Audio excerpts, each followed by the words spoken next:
welcome into the KC Laboratory presented by Emprise Bank member FDIC, our amazing partners in Possible here at KC Sports Network. This is Kent Swanson here with Maddie Lane. Commiserating, I don't even know what to call it. Maddie, how was the rest of your Thanksgiving though? Well, okay. By the time that we finished recording the post-game show for my Thanksgiving, it was 9 p.m. So there wasn't a whole lot of Thanksgiving left, Kent. My Thanksgiving was kind of done as the Chiefs season was done. So yeah, those two things kind of went hand in hand. I mean, Thanksgiving night was well. We had already done all of our family stuff. We had went out of town, got back in time to watch the Chiefs lose that game. And then we talked about it for a while. And so yeah, it was Thanksgiving, which was good. It was marred slightly by the Chiefs game in the middle of it, but that's okay. We move on. We ride past it. How about yours, Kent? How was the rest of your Thanksgiving? It was good, man. We had a good time with the fam. It was just like the four of us at home for the rest of that day, kind of because we went home early to go watch the Chiefs. We had a good time. So I'm going to enjoy the time off for sure. A little rest. Not going to enjoy thinking about this game, though. Buddy, there's no rest, okay? People don't know this. We're recording this on a Friday morning right now, right? Like fresh after the game. But this is what Kent's leaving out. We're at full-on preparation for rivalry week. We got college football all day today, all day tomorrow. Good games, big games, football that matters to keep our spirits high. It's a fantastic slate of college football games to bring everything back around for us. Yeah, and I've got a bunch of family in town still. So, I'm going to spend the next 2 days out at my parents' house for the most part. So, we're going to be watching a lot of college football today. And then the whole weekend kind of culminates into the Ohio State-Michigan game, which is a very big thing in my family because most of my family went to Ohio State. So, that's going to be a lot of fun. Very much looking forward to that. But this game's going to just keep lingering, man. And this season's just going to keep lingering, man. That's just, it's such a weird spot to be in. Craig brought this up in our group chat. How many times have the Chiefs had 6 losses since we've podcasted? I think this might be the first time that they've had 6 losses in the regular season since we've started podcasting. Because I think the best they've done is 12-5, right? Sure. I mean, it's wild, man. I think this potentially is the worst season that we've ever been doing this. And it's the worst season of the Patrick Mahomes era by far. So, I mean, listen, they're on pace to have their worst season of the Andy Reid tenure with the Chiefs. They are on pace. They 2 more losses, I guess, and they will surpass Alex Smith's worst season with Andy Reid, while having a quarterback that, is largely considered one of the best of all time. This team is on pace to be worse than any Alex Smith-led Kansas City Chiefs team. Just let that sink in for a little bit on how that's even possible. That's kind of what's happening this year. That's crazy. It's stunning. It's really stunning if you think about it. It's really, I think that it's just been a jarring season. This entire season has just been absolutely jarring. And stunning, and so many versions of it just been there's a new surprise around every corner, right? We've seen snake bitten injuries, we've seen some egregious penalties, we've seen uncharacteristic turnovers that completely flip entire games on their head, we've seen uncharacteristic defensive performances. Everything. We've just seen so many things happen in this season. We'll ask the question. We'll start right here because this is where we wanted to start the show. Chiefs are 6-6. They lose on Thanksgiving Day to the Dallas Cowboys 31-28 after building some momentum for playing the best 10 minutes of football that they've played all season against the Indianapolis Colts to overcome one of the best records in the AFC, the Colts, and keep their playoff dreams alive. And then they go 4 days later and they lose. Maddie Lane, are the Chiefs cooked?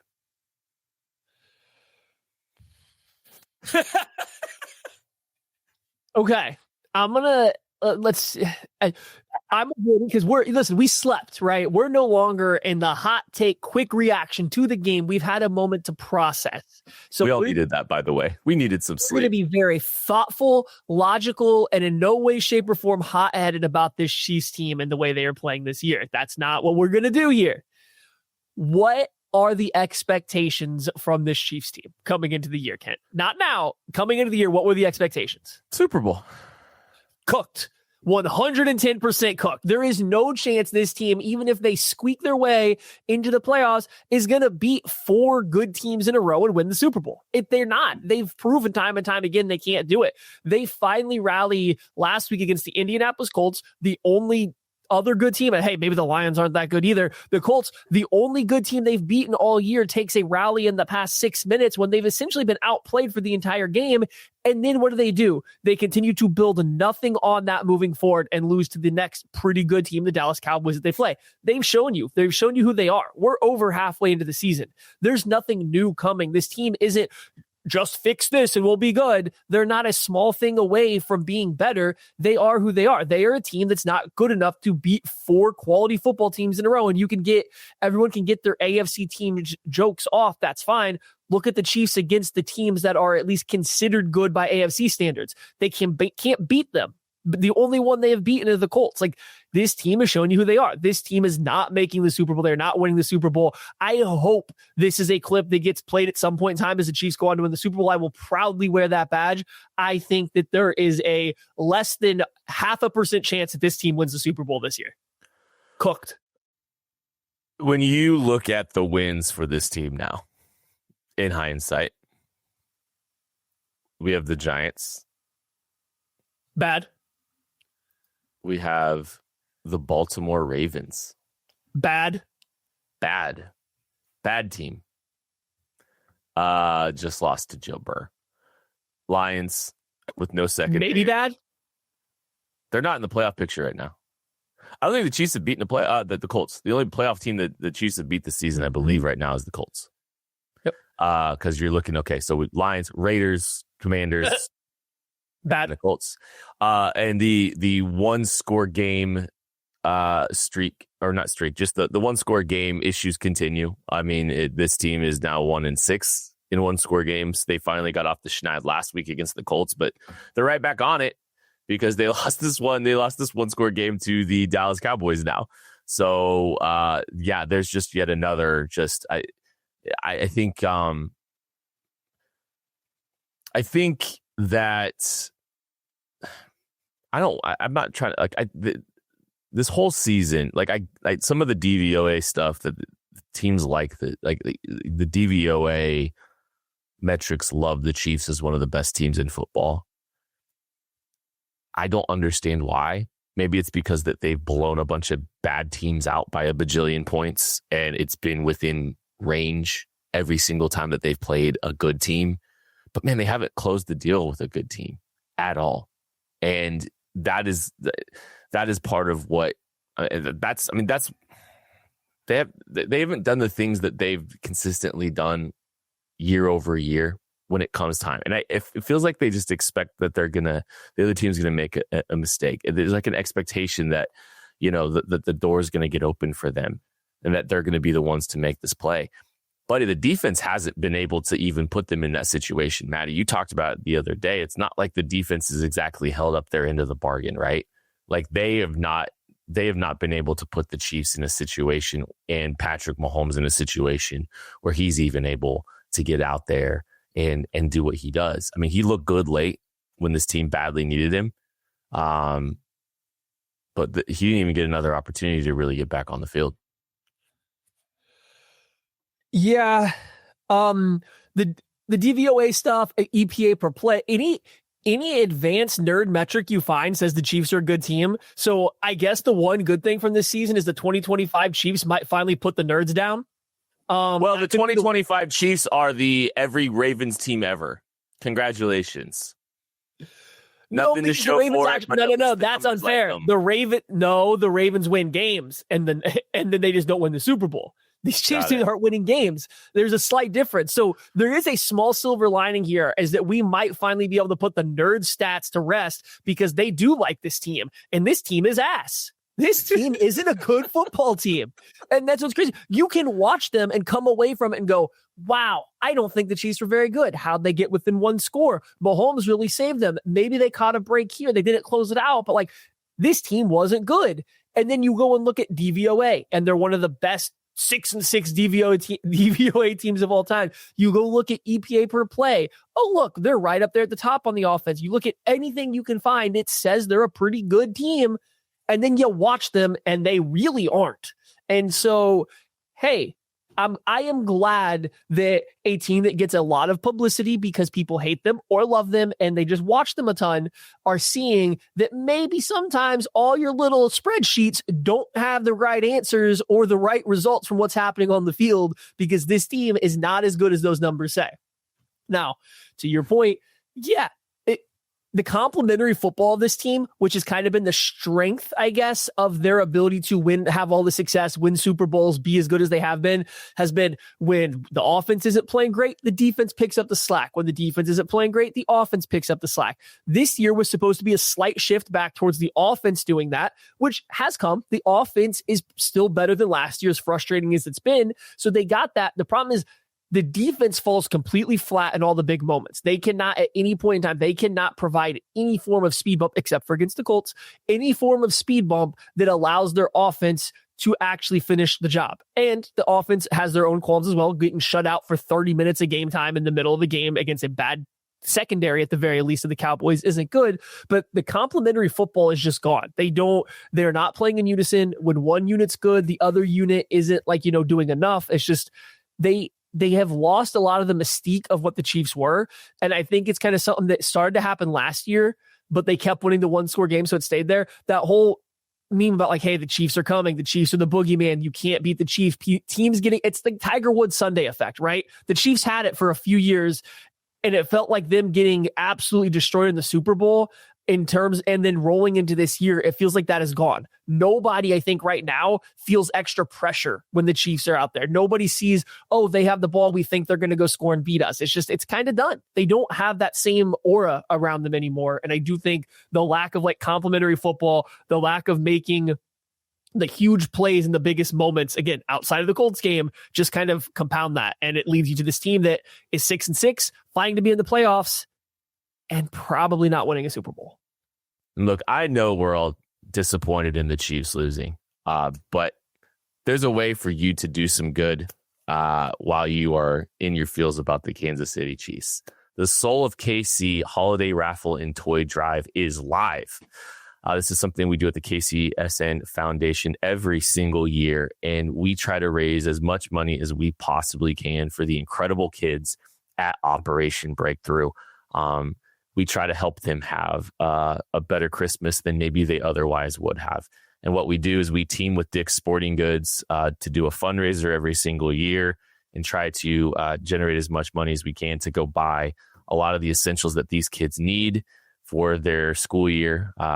Shoes, clothes, but also some fun stuff like some basketballs, water bottles, all kinds of stuff that these kids all need. And it all goes to their holiday store every single year, and it helps these kids have a great Christmas. And here's how you can help. If you donate either at givebutter.com/KCSNSoul or you Venmo KC Sports Network, 1 ticket for $10, 5 tickets for $25, 15 tickets for $50, 50 tickets for $100. You also get a KCSN Chiefs newsletter subscription as well included with that. You will be entered into a raffle to win an incredible list of prizes. This is the best list of prizes I think we've ever had. We have so many signed pieces of memorabilia from the Chiefs, like Andy Reid, Travis Kelce, Patrick Mahomes, Rashee Rice, Trent McDuffie, all kinds of signed memorabilia from pop culture, Chevy Chase, Mike Tyson, Keanu Reeves, Michael B. Jordan, Taylor Swift. Ever heard of her? And then a ton of great partnerships. I've also donated gift cards as well. So you have an opportunity to win a great list of prizes, but also do good for some kids that are going to need it. They need the support. And they need some of the things that we provide. And a shout out to Dick's Sporting Goods, House of Sports, for all the stuff that they do to help make this a reality as well. So links are in the description of the show if you want to donate. But you can also go to givebutter.com/KCSNSoul, or you can Venmo KC Sports Network. We're going to take a break, and we'll be back right after this. Success in real estate takes more than vision. It takes the right financial partner.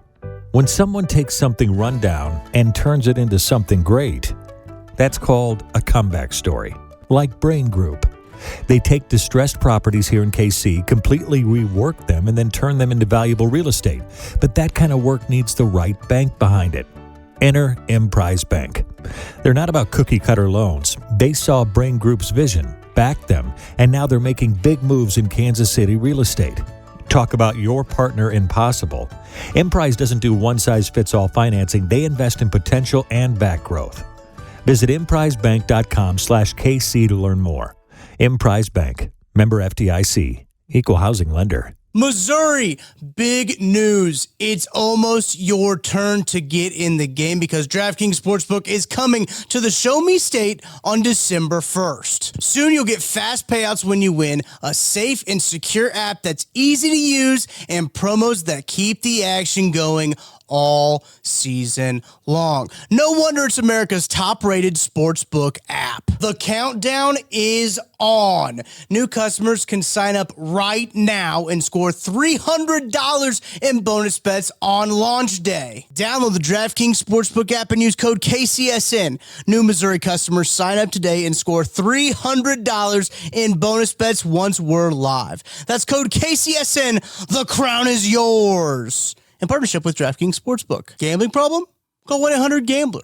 21 plus, physically present in Missouri. Eligibility and restrictions apply, subject to regulatory licensing requirements. Bonus bets are not withdrawable and expire 7 days after issuance. For additional terms and responsible gaming resources, see sportsbook.draftkings.com/promos. Well, to add insult to injury, or injury to insult, is probably the better way of putting it. The Chiefs got some bad news after the game against the Dallas Cowboys. Left tackle Josh Simmons appears to have dislocated and fractured his wrist late in the game against the Cowboys. What some are speculating is chip help from Kareem Hunt damaging the wrist of Josh Simmons. Also in that game, Jawan Taylor does not return with an elbow injury as well. Andy Reid classifies it later as a triceps injury. Those typically, you're probably not seeing them in a week, typically. Really bad news for the Chiefs on the offensive line. Talking about trying to string 5 games together to win out and give yourself a playoff opportunity. Well, on top of everything, on top of the injuries, the Chiefs are playing the Houston Texans, the best defensive line in football, here in 10 days, and probably without both tackles, Maddie. Not good. The Simmons injury is brutal. He misses a month of football. He comes back and he's looking phenomenal. He looks better. He looked better coming out. Rookies don't miss a month of football and then come back being better than they were when they left, but he did. There was a fair holding call against him on a stunt where he's just trying to protect Mahomes from getting hit. And then there was the garbage holding call and then a spiteful illegal formation call against him. So like the penalties, I understand, did stack up in this game against the Cowboys, but outside of those 3 plays, I thought he was really, really good once again. So he's playing some of his best football is essentially what we're trying to get to. And then he goes and gets injured on Kareem Hunt, shipping the defensive end coming out of the backfield on a play where he didn't need it. I mean, the rusher was completely framed. Mr. Kareem Hunt makes contact almost more in the midline, while the rusher is more in the midline of Josh Simmons. Like the guy's already completely framed up. There was no need to add the chip, and I'm not blaming Mr. Kareem Hunt on this one. That was part of the design. He was just doing what he was supposed to. Just highly unfortunate, but it sucks to come out and have your first round draft pick, the one draft pick that's making a significant difference for this team. The biggest addition that this team made all offseason, like the biggest improvement to this team was Josh Simmons over last year. To lose him once again at this point in time, that's tough. And especially in the stretch where they really need it, without really, not that there's not a chance he can come back in the playoffs if they are able to make it, but it's not a guaranteed thing, right? It's not like they just have to survive with a backup tackle. They have to be better than what they have been, and they're clearly going to get worse at left tackle again. And then you pair that with also maybe losing Jawan Taylor for an extended period of time. Like, not what the Chiefs needed at this moment. Trey Smith is still out for an unknown amount of time. Like, this offensive line is kind of falling apart right now, as that was one of the strengths of this team when everybody was healthy and playing together. I think people don't realize or don't really acknowledge what Mahomes was doing at the end of that game with the lack of offensive line talent that they had there, right? They're playing a lot of their depth. 60% of your offensive line is just flat out of your starting offensive line isn't even on the field for the end of that game. And the Chiefs are still stringing together, a touchdown drive late. That was impressive from Mahomes. But it's not sustainable. We've seen offensive line struggles demolish this team in the past. The Houston Texans are the Houston Texans legitimately can just kind of put a nail in the coffin on the 2025 Chiefs, and the Chiefs are not going to be well positioned to handle it because those offensive line issues, even if you get Trey Smith back and you're just having your starting 3 interior offensive line, that is just a big test for Jalen Moore and Wanya Morris to try to handle. And it really limits the call sheet for what the Chiefs can do more than what it has been already. We can make fun of the call sheet a lot right now anyway, but what they have to do to try to limit, the damage that the defensive line of the Houston Texans can do, and those edge rushers specifically can do, Danielle Hunter and Will Anderson, that's not what you want, man. And just, we talk about like the Chiefs being cooked, and we look at the totality of the season. Like, the Chiefs have had bad luck. Like, don't like, yeah, like the reason DVOA likes them a little bit more than we all do is because the Chiefs have had a ton of bad luck this season. They didn't have Xavier Worthy for a stretch because he dislocates his shoulder. They didn't have, Rashee Rice isn't luck, but that hurt. The offensive line woes now. Some of the fluky stuff that's happened to them this season with the red zone turnovers and game swinging turnovers, like a lot of things have gone wrong for this team, and the timing of the Chiefs having both of their tackles out. This is the worst game for them to have their tackles out, quite literally. So not rosy over there. When it comes to the offensive line issues, and it does suck because Josh Simmons was playing incredible. He really was. Yeah. He looks every bit of one of the best tackles in football down the road. He has the makings of one of the best tackles in football. Yeah, and we're talking about if they're cooked or not.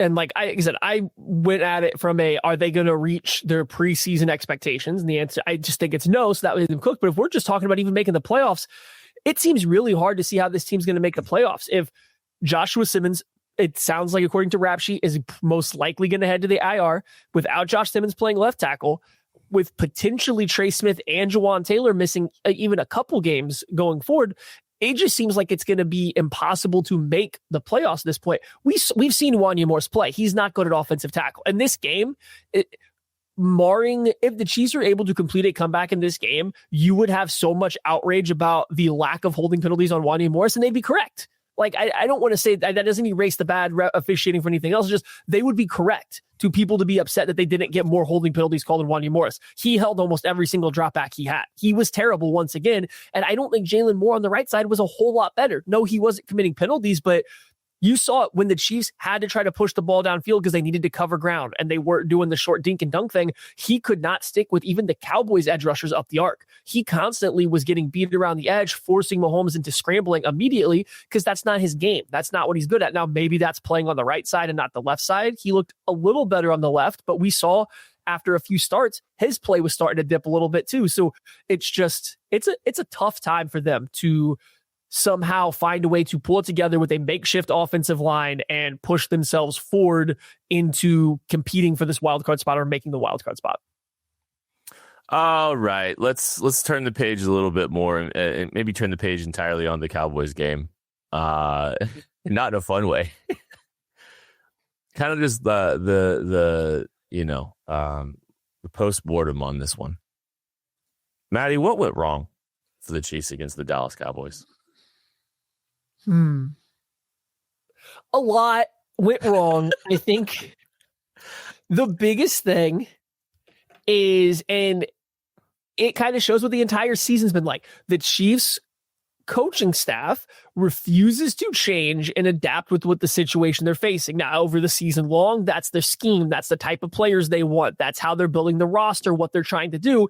In this game, it was a complete inability to figure out how to stop slants by George Pickens and how to get pressure on Dak Prescott. And like, I get it, you can't blitz because he's beating the blitz. I get it, you can't get home with 4 because you have nobody that can win against the Dallas Cowboys' vaunted offensive line.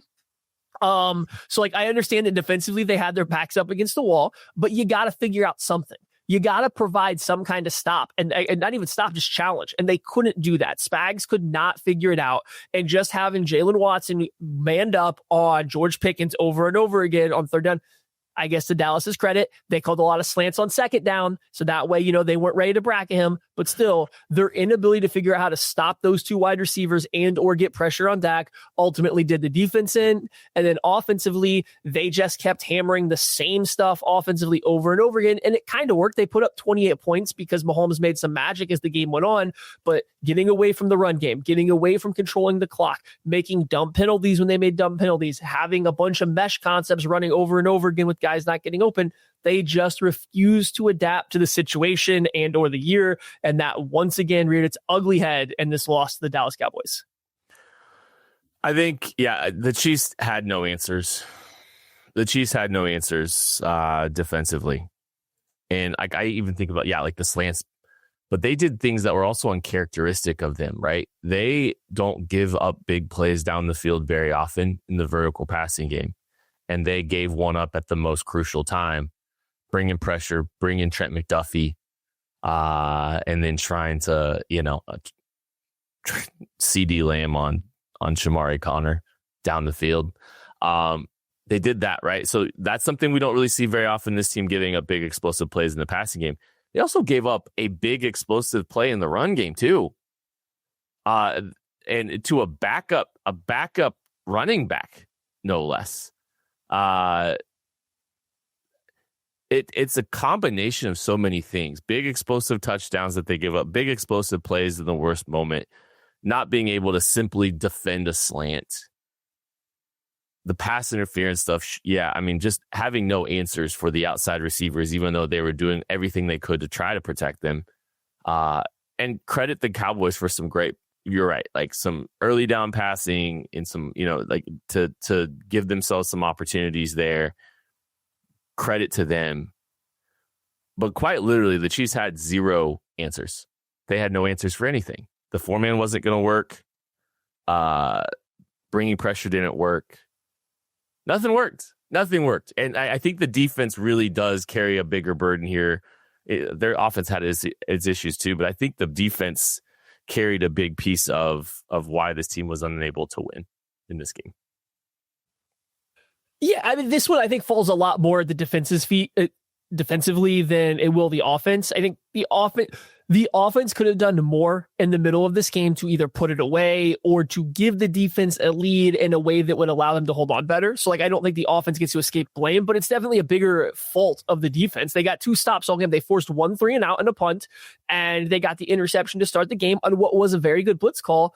But from that, they were not able to get stops. And it wasn't even that they didn't get the Cowboys in some 3rd and longs. They got the Cowboys in plenty of 3rd and 7, 3rd and 10s, and they were unable to hold them on even those particular plays. So even when they got into the looks where this defense is supposed to be at their best, they couldn't get off the field, right? And so the defense was unable to find answers. It felt like they were just continuously trying to slam the square peg into the round hole over and over again on the defensive side of the ball and never adapting. Whereas the Cowboys kind of figured out some stuff that worked. And then they said, okay, we can beat your blitz this way. We can beat your non-blitz this way. And we're just going to go back and forth based on what you're doing. And the Chiefs just kind of looked like an out-coached, out-prepared team. And that has happened more than once this year. And that's not something that we said a lot over the past few seasons. Offensively, when you look at when I look at this game, I think it could have been a lot worse. Because when you look at the context of 3 of their touchdowns too, I mean, look at this context to all 4. The first touchdown's on a short field from the first turnover that the Chiefs generate. Mm-hmm. And that was easy. That was fun to watch. I thought we were in for a good day. 2 touchdowns come on 4th down. Like the Chiefs had do or die situations in the red zone.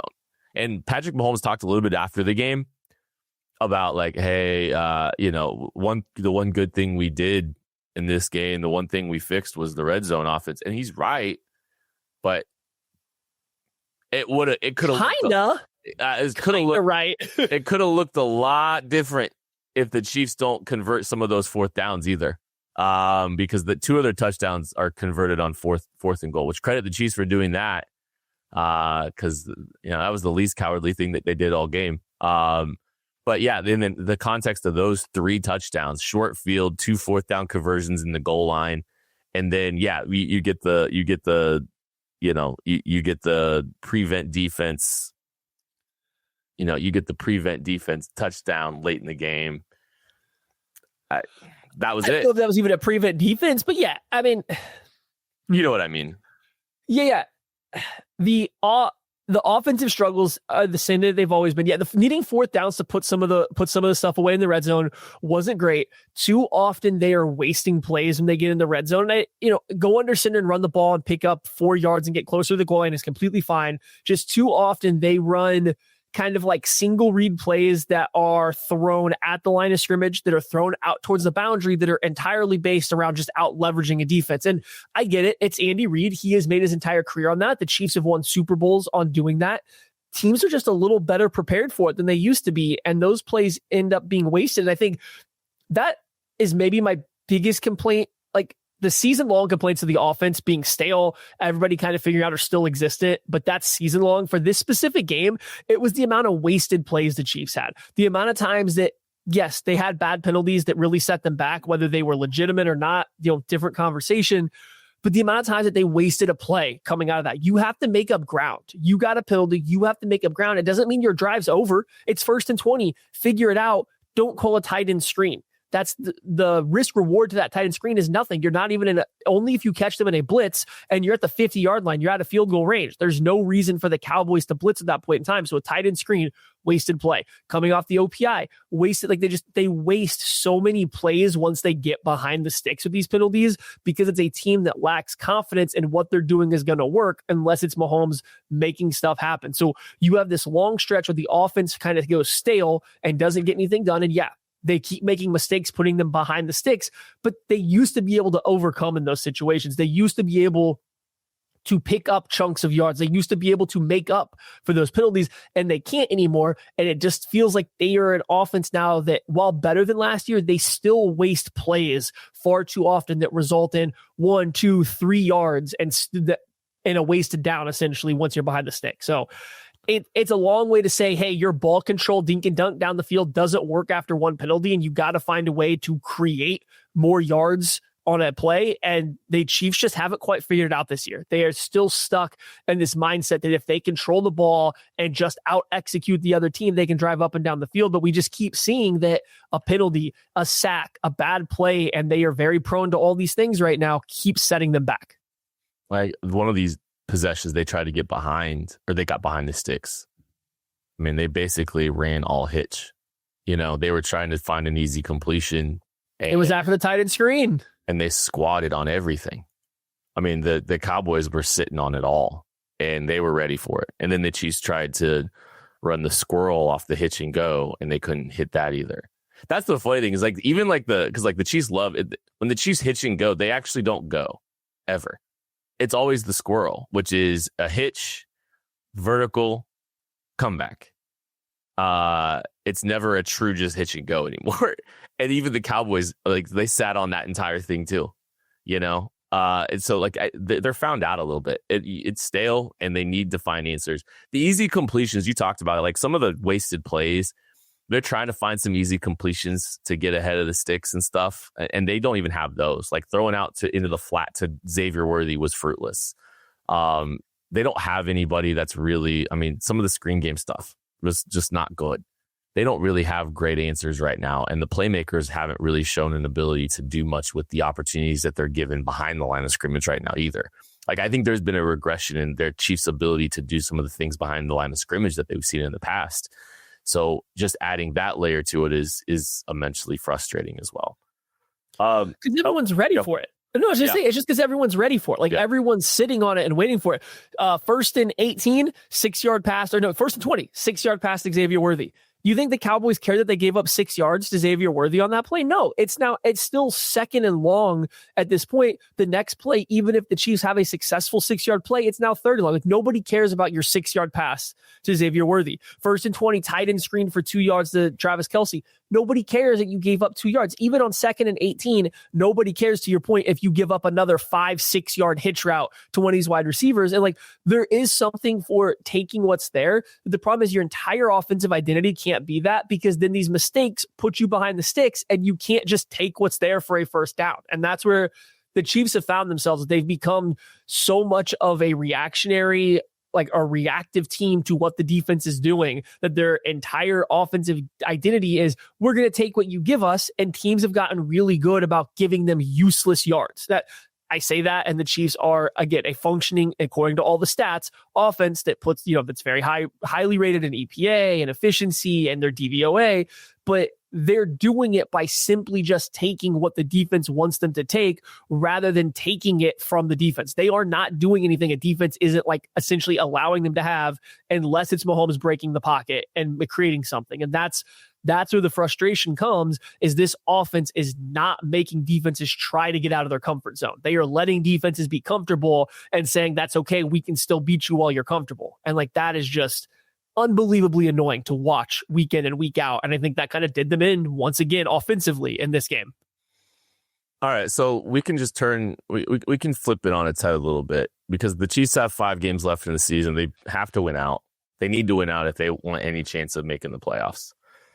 How can they right this? How can they fix what ails them for the next 5 weeks, string together 5 consecutive wins, and give themselves a chance to make the playoffs? What do you think that they got to do, Maddie? I honestly don't know if I have any kind of answer at this point in time. I mean, like, we've exhausted it. We can sit here and say the offense. We talked about it a little bit last week, like what realistically can change. And what I mean by that is, like, okay, I can't say just get better at beating man coverage. I can't just say, do X, Y, and Z when they're clearly not equipped to do so. So what realistically can change when you're dealing with all these offensive line injuries with this particular personnel? They might have to lean in to be more of a rushing team. But we saw they had success against the Colts. They had early success against the Cowboys, and then they just immediately scrapped it, right? They immediately got rid of everything that was working. And while the Cowboys' interior defense is pretty good at stopping the run with their new additions, you might just have to deal with that, right? You might just have to lean in it. I don't know. I don't know what the solution is going forward. This is one of the few times that, like, I feel like we've been repeating the same thing week in and week out, and they haven't done any of those things. So why would we expect it to keep happening now? Or happen now? Yeah, I mean, the Chiefs lost. The Chiefs won the turnover battle today too, or against yesterday against the Cowboys too, right? Like, so, like, happens a lot. What's the formula, right? The formula has to be built around ball security. Has to be, actually, it's not even ball security. It's just winning the turnover battle. Like, I think the Chiefs has to find a way to try to generate more turnovers. They've got to be better playing the ball. They've got to be able to turn the ball over a little bit more, because I think they've got to continue to win the turnover battle. And that's one thing that the Chiefs just really haven't been good about doing this year, is generating a ton of turnovers. The Chiefs counteract that, winning the margin by protecting the football a little bit more. The Chiefs probably protect the football a little bit too much on offense, and they have to be willing to challenge and push the ball down the field a little bit more. I think they've got to be looking to generate some more explosive plays. They have to find and go big game hunting just a little bit because they have to loosen some things out. I look back to some of the games that the Chiefs offense has really been humming when they've been able to push the ball down the field a little bit more. And watching them be able to get 8 yards in the flat to the running back is such a big win right now, offensively. But they don't even really get that very often anymore either, lately at least. That is it's so frustrating to see how difficult every single thing is, and the lack of the vertical passing game, I think, has really gone a long way in just making everything else so difficult on this team, especially if you look at, some of the guys that they have on this team. Travis Kelce and Rashee Rice would benefit a lot if they could push the ball down the field a little bit more to a Xavier Worthy, to a Tyquan Thornton, and try to get those guys open a little bit more. So they have to be a little bit more aggressive down the field, I think, to try to generate some more explosives offensively. So that's a big change I think they need to make just to loosen some things up. I mean, it would be beneficial if they did. I don't know how this team incorporates it because, again, they're dealing with an offensive line now that can't pass protect well enough. We've seen when they keep in extra guys to go, heavy off of play action, really try to push the ball, it's a touchdown or check down. But the difference is there's nothing in the middle to occupy hook defenders or backers. So your check down doesn't accomplish anything and your deep player gets messed up. So yeah, I want them to push the ball downfield more.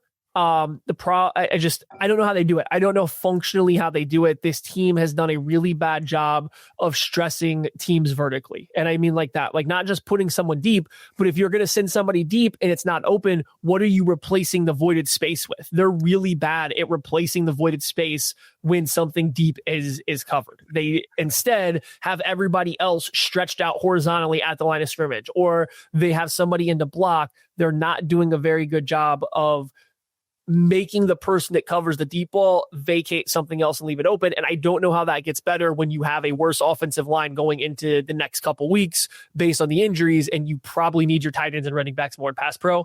But yeah, at this point, it can't be worse than what they're getting, right? Like it can't be less functional than what they have. So maybe they do just got to try to push the ball downfield and deal with for better or worse out of it. A lot of work left to do for this team if they want to win some football games here to close out the season. And they've got to be about perfect. No, they got to be perfect. Not about. They have to be perfect if they want to make the playoffs. They got to win out and then see what happens from there. Just as a reminder, hey, look, you still have time for the Solar KC raffle. Make sure you are taking advantage of the opportunity there. We have so many incredible prizes that we are giving out this season as part of this raffle. So make sure you're taking advantage of that opportunity. 1 ticket for $10, 5 tickets for $25, 15 for $50, and 50 tickets for $100. Purchase the tickets at givebutter.com/KCSN Soul, or you can go to the Venmo at KC Sports Network. We are going to be drawing the winners on December 7th. So you have a little bit over a week left. All of the money goes to Operation Breakthrough. And all the wonderful kids that are over there at Operation Breakthrough. So we're going to help them all have an incredible Christmas. Our friends at Dick's Sporting Goods have been remarkable in supporting this initiative every single year. And we'll be out there purchasing a lot of great items to help support these kids. But you can kind of see all these incredible prizes that you can potentially win with the raffle, signed memorabilia, both from the Chiefs, but then, Keanu Reeves, Mike Tyson, all kinds of really fun, Taylor Swift, all kinds of really incredible prizes out there for you to potentially win. So make sure you are donating and taking advantage of this incredible opportunity. That is going to do it for this episode of the KC Laboratory. Thank you all so much for listening, watching, subscribing. We love you. We appreciate you. We'll catch you later.